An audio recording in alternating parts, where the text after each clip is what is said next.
What really happens after death? Is it the end of everything, or just the beginning of something we don't yet understand? This question has haunted humanity for centuries. Every culture, every religion, every thinker has tried to answer it.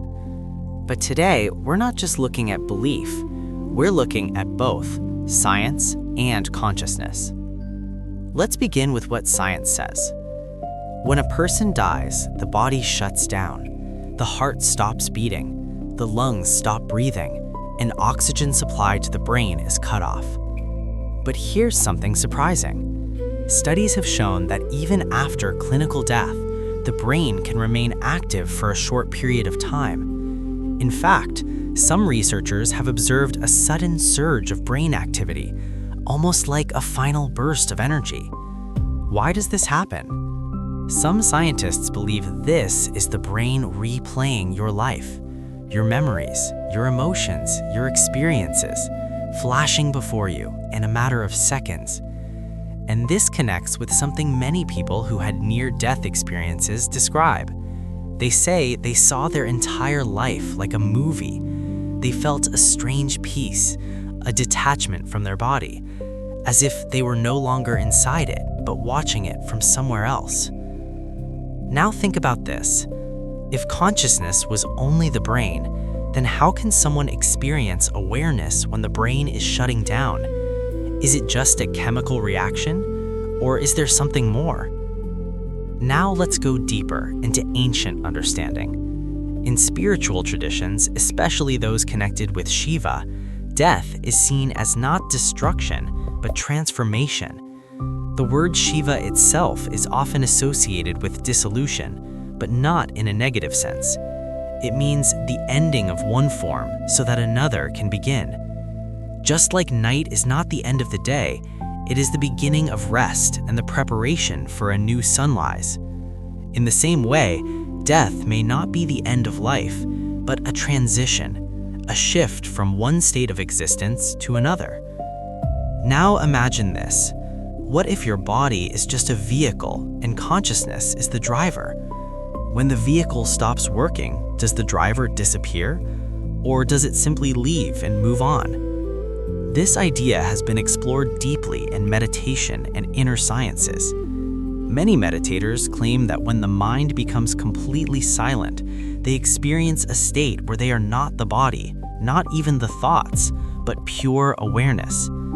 If this awareness exists beyond thoughts, beyond identity, then maybe it is not limited to the body. And if it is not limited to the body, then what happens when the body ends? This is where the idea of transformation comes in. Instead of seeing death as darkness, it can be seen as a doorway into the unknown. But why are we so afraid of it? Because we are attached to our identity, our memories, our relationships. We think, I am this body, this name, this life. So the idea of losing it feels like losing everything. But what if you were never just this? What if your true nature is something deeper, something beyond form, something that doesn't begin and doesn't end? Now let's bring science back into this. Energy can never be destroyed. It can only be transformed from one form to another. This is a fundamental law of physics.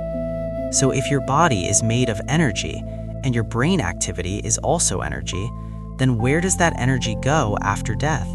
It doesn't just vanish, it changes form. And this is exactly what ancient wisdom has been saying for thousands of years, that existence is not linear.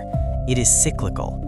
Birth, life, death, and again, something new. Like waves in an ocean.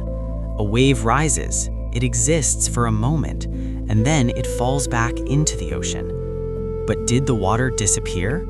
Or did it simply return to its source? In the same way, what if you are not the wave, but the ocean itself?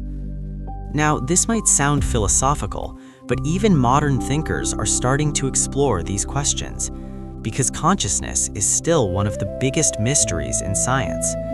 No one fully understands what it is, where it comes from, or where it goes. And maybe that's because we're looking for answers outside, when the real answer lies within. Many spiritual teachers have suggested if you want to understand death, don't wait for it. Explore your consciousness now, through awareness, through meditation, through silence. Because when you go deep within, you start experiencing moments where there are no thoughts, no identity, no you as you know it. And yet, you are still there, aware, present, alive. That experience is a glimpse of something beyond life and death. And maybe that is what continues even after the body is gone. So what happens after death?